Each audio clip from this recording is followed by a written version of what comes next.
첫째 날 말씀은 에스더 1장이고요. 1절 말씀을 읽고 나누며 시작을 합니다. 이 일은 아하스와 아하수에로 왕대에 있었던 일이니 아하수에로는 인도로부터 구스까지 127 지방을 다스리는 왕이라. 숨어 계시는 하나님을 보라라는 제목으로 말씀을 나눕니다. 에스더 1장은 여러분 에스더의 배경을 소개하거든요. 인도 땅에서 구스, 우리를 얘기하면 이디오피아라고 이야기하기도 하고 역사가 요세푸스에 의하면 단순히 이디오피아만이 아니라 미디안 전체 지방을 가리킨다 이렇게 이야기하기도 하죠. 무려 127도를 다스리던 크세르크세스라 그러죠. 그런 이제 성경에서는 아하수에로 이렇게 표현을 합니다. 그 왕이 자신의 왕국의 영광을 드러내기 위해서 180일간 6개월 동안 잔치를 벌이고 빼어난 용모를 가졌던 왕후 와스디를 왕 앞으로 나오게 하죠.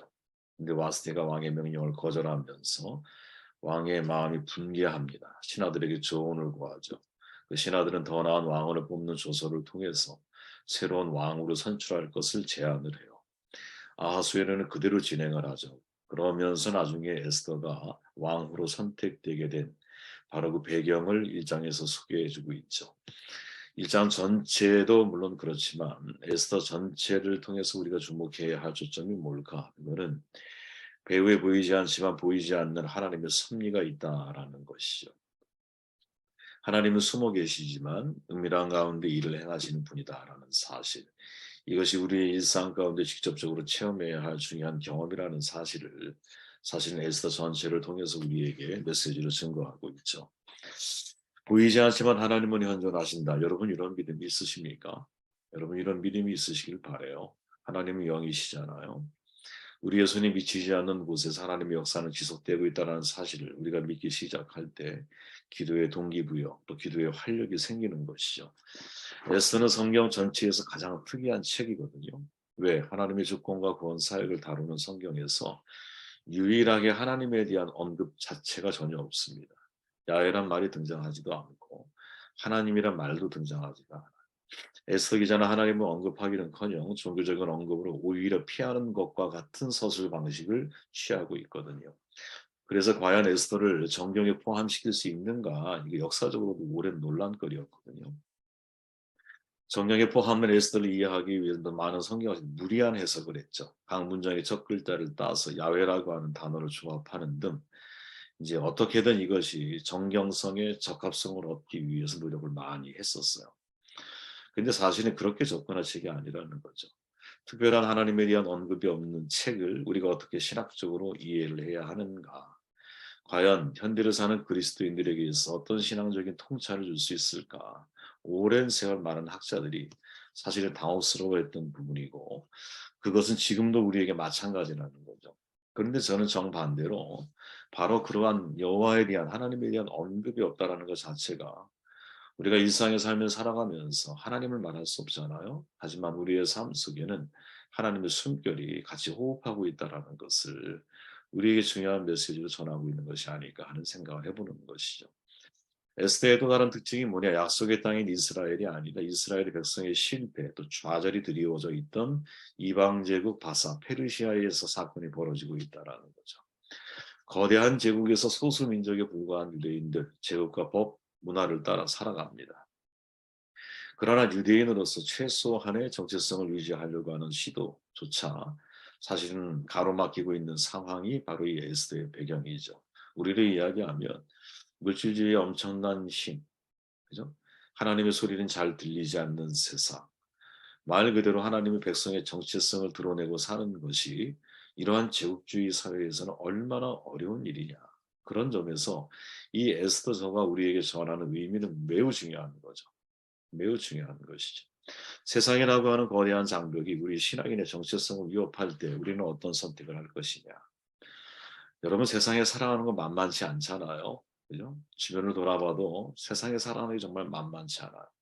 참된 그리스도인으로서 나의 정체성을 드러내고 힘 있는 그리스도인의 삶의 모습을 보여준다라는 것 이거 참 쉬운 일이 아니거든요.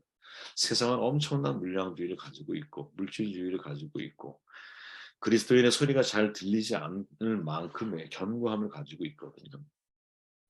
그렇게 이 한마디로 에스더서는 제국주의를 살아가는 오늘날의 그리스도인들에게 보이지 않지만 현존하시는 하나님의 역사를 보여주는 하나님의 구원의 이야기로 우리가 이해할 수 있다라는 거죠. 에스더서는 제국의 시민이자 하나님의 백성으로 살아가기 위해 내가 무엇을 타협하고 어떤 가치를 지켜야 하는가 이거를 우리에게 보여주고 있어요. 멀리 이방 땅 불신 세계 속에 살고 있는 이스라엘 백성을 구원하는 분이 누구냐? 이방 땅에서 포로로 살아가고 있지만 그렇게 1세대, 2세대, 3세대, 4세대까지 살아가고 있지만 그 속에서도 그 백성들을 구원하고 지키는 분이 누구냐? 그게 바로 하나님이라는 거죠. 비록 전면에서 활동하는 것처럼 보이지 않지만 역사에 숨어있는 모든 영역과 구석구석에서 하나님의 섭리와 하나님의 준비하심이 드러나 있지 않는 곳이 없다. 이런 메시지를 우리에게 전하고 있는 거죠. 에스더서는 두 나라, 즉 페르시아와 하나님의 나라 이 사이에서 영적인 전쟁을 보여주고 있는 거죠. 이것은 오늘날 저와 여러분들에게 매우 유의미한 서신이 될 수밖에 없는 거예요. 왜? 우리가 사는 시대 자체가 세상이라고 하는 거대한 제국에 맞서서 그 안에서 하나님의 나라의 백성으로 인생을 살아가는 사람들이기 때문에 동시에 우리가 살아가는 세상에서 하나님이 안 보이거든요. 하나님 보이십니까, 여러분? 제가 앞서 이야기한 것처럼 에스더서에는 하나님의 이름이 한 번도 언급되어 있지 않기 때문에 종교 개혁자들로부터 값싸게 취급받은 적이 있었어요. 그러나 에스더서가 하나님의 말씀으로서 하나님이 자기 백성들을 어떻게 돌보고 계시는가를 에스더서는 분명하게 우리에게 증언하고 있고 아주 일관된 흐름과 정확하게 일치하는 성경이라는 사실을 우리에게 알려주고 있다는 거죠. 유대 정치학자 요람 하존이라고 하는 사람이 에스더서를 고찰하는 하나님의 정치라고 하는 그래서 이렇게 말을 해요. 보라색입니다. 신의 이름이 한 번도 등장하지 않는 에스더서가 성경으로 불리기에 과연 합당한가라는 질문에 오히려 에스더서의 신의 이름이 한 번도 등장하지 않는 것이 에스더서의 핵심이라고 말한다. 여러분 이 말을 참 주목해야 한다고 저는 봐요. 그죠? 역설인 거죠. 하나님의 이름이 한 번도 등장하지 않아. 역사 속에 하나님이 당신의 현현 나타나심이 전혀 없어요. 이게 다른 모든 복음 서신들과 앞에 있는 모세오경부터 쭉 우리가 보았던 내용들과 완전히 다른 차원이 다른 거예요. 하지만 하나님의 이름은 한 번도 거론되어지지 않지만 하나님의 역사는 그 물은 마치 고고히 흐르는 강물처럼 그 역사의 곳곳에서 흐르고 있다라고 하는 것이죠. 에스더 이름 자체가 여러분 되게 아주 중요한 메시지를 전해요. 왜? 이름 자체가 페르시아어로 별이란 뜻이거든요. 근데 히브리어로는 얼굴을 가린다라는 의미로 해석이 돼요. 아스티르라고 하는 하나님의 은신의 의미로 연결이 되거든요. 그러니까 에스더는 페르시아의 표면적인 이면을 놓고 볼 때는 별처럼 빛나는 존재야. 그러나 사실은 그 이면에 보이지 않는 얼굴을 가리고 함께 하시는 분이 계셔서 그가 별이 되고 있다라는 거죠. 그죠? 그래서 전체 에스더의 흐름을 가만히 놓고 보면 에스더가 신분 자체가 어떻게 돼? 유대인이지만 속이고 들어가자. 속이는 게 아니지. 모르드게가 네가 어디 출신인지 말하지 마라. 그러고 들어가잖아요. 얼굴을 가리고 들어가는 거예요. 다른 하나는 페르시아 유대인들의 세계에 자신을 숨이 이스라엘의 하나님이 그 배후에 나타나시잖아요. 다 숨어 계시는 분으로 나오는 거예요.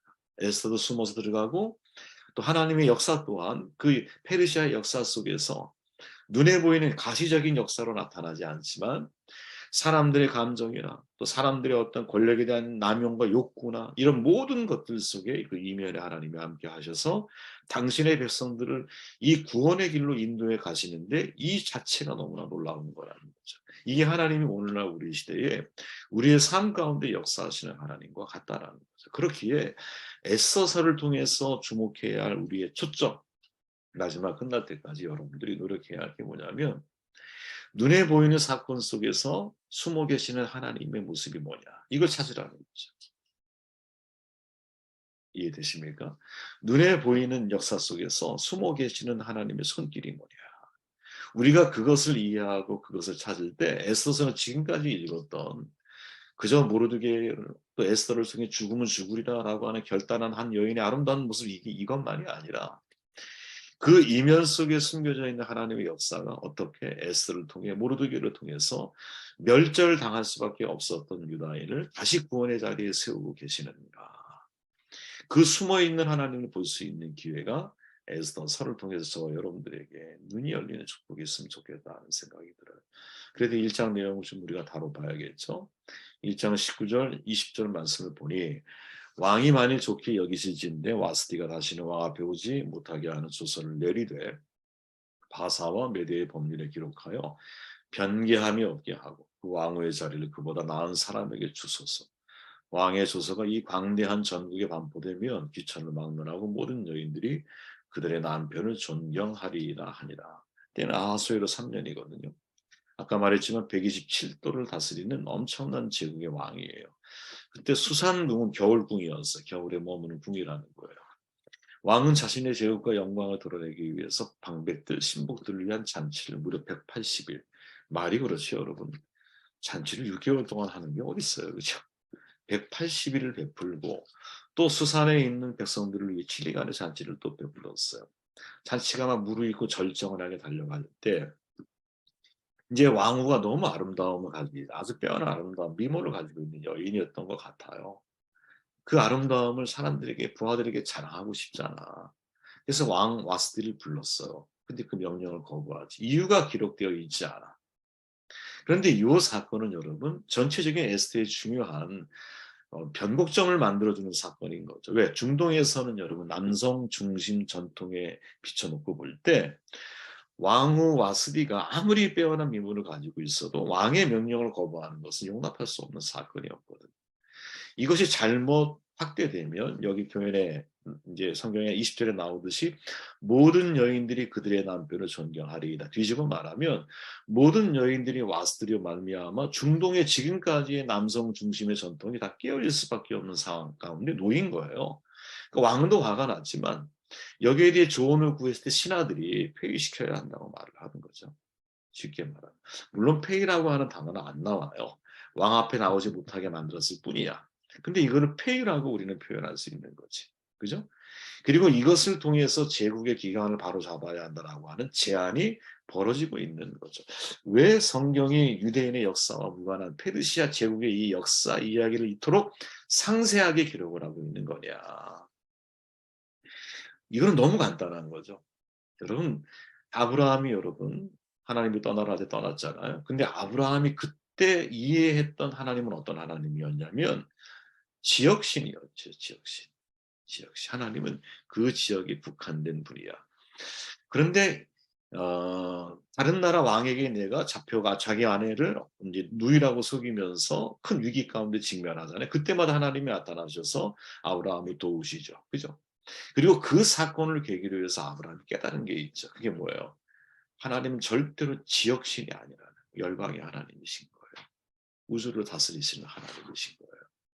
마치 마찬가지인 거예요. 유대인들이 생각하듯이 하나님은 유대인의 삶만을 간섭하고 인도하는 분이 아니라 온 세상 우주가 다 하나님께 속해 있고 페르시아 제국도 하나님의 손에 있고 그리고 에스더 전체의 내용 전모가 드러나기 전에 어떻게 하나님의 손이 사건들의 배후에 나타나는지를 보여주고 있는 것이죠. 이 세상의 모든 역사의 배후에 하나님이 계신다라는 사실을 페르시아라고 하는 대제국의 사건들을 자세히 기록하면서 그 역사 속에서도 하나님이 역사하신다라는 우리를 얘기하면 세상의 한 중심에 여러분 대재벌의 예를 들어 그룹의 한 일원으로 들어갔다고 한번 가정해 보십시오. 그러면 우리의 생각에는 세상의 대제국과 같은 재벌, 그 재벌의 한 일원으로 속해 있는 내가 거기에서 무슨 하나님의 역사의 도구로 내가 쓰여질 건가? 이런 질문 던질 수 있겠죠. 그게 아니라는 거죠. 애써서는. 절대 하나님은 그런 분이 아니야. 아무리 우리의 눈에 볼 때 세상의 대제국과 같고 페르시아 127도를 다스리는 왕이라니까요. 그런데 그 역사의 이면 속에 누가 하나님이 개입하고 계신다. 유대인의 삶만 개입하시는 게 아니라 그들의 역사까지도 하나님이 개입하셔서 당신이 선택하신 백성들의 삶을 구원하시고 지키시는 역사가 그 속에 있다라는 거죠. 은밀히 숨어 계시는 하나님이라는 거죠. 여러분 이 시각이 저와 여러분들의 믿음에 있어서 얼마나 중요한 뿌리인지 몰라요. 이 뿌리를 우리가 가져야 되거든요.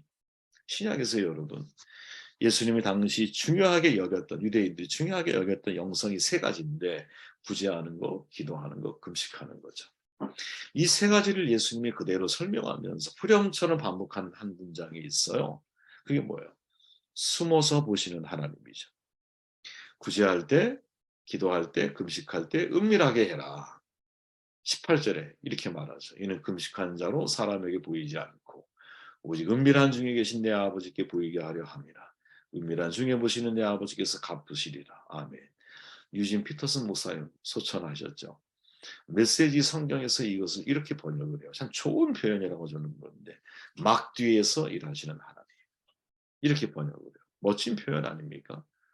무대의 막 뒤에서 하나님은 일하고 계시는 거야. 누구를 위해서? 무대의 주인공으로 세우신 당신의 백성들을 위해서. 동일한 은밀한 단어를 여러분 가장 중요하게 생각하는 영성 생활에 3번 계속 반복한다는 것은 뭐냐? 그만큼 중요하다는 거죠. 왜 그러셨을까? 말할 것도 없이 하나님의 본성이 뭐냐? 숨어서 은밀하게 일하시는 막 뒤에서 일하시는 하나님이라는 거지.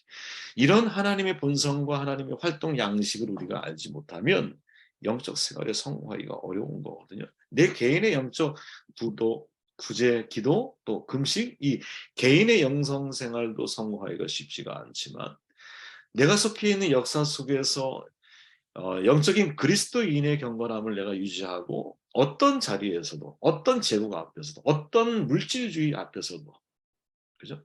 하나님이 그 배후에서 숨어 계시지만 일하시고 계셔. 나는 믿음과 확신이 우리의 삶 가운데 없다면 그리스도인의 정체성은 여러분 세상 속에서 사그라드는 불과 같다. 그러나 어떤 제국주의 속에 내가 들어간다 할지라도 우리로 얘기하면 어떤 내가 회사의 일원으로 들어가든 그죠?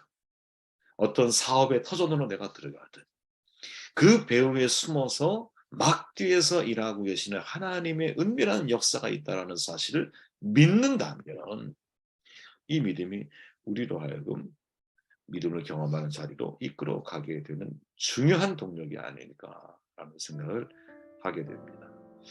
에서 전체를 여러분 숨어 계시는 하나님이 어떤 모습으로 당신의 손길을 드러내고 계시는가 여기에 초점을 맞춰 말씀을 함께 나누어 가도록 할게요. 오늘 이 말씀을 듣고 기도하시고 제가 마무리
음.